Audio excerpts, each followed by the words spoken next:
Lee. Etherton Beenie.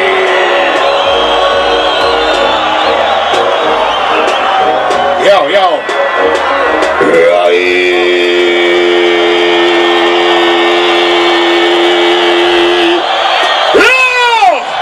Right about there, you know somebody with the voice, they should know the voice of the voiceless Etherton Fabulous Commander Beenie.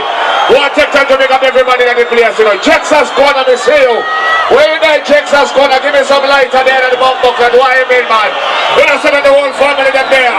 What right about now is a greetings. You're in the mind and the mind of us and the just say, boy, the kings and the advance.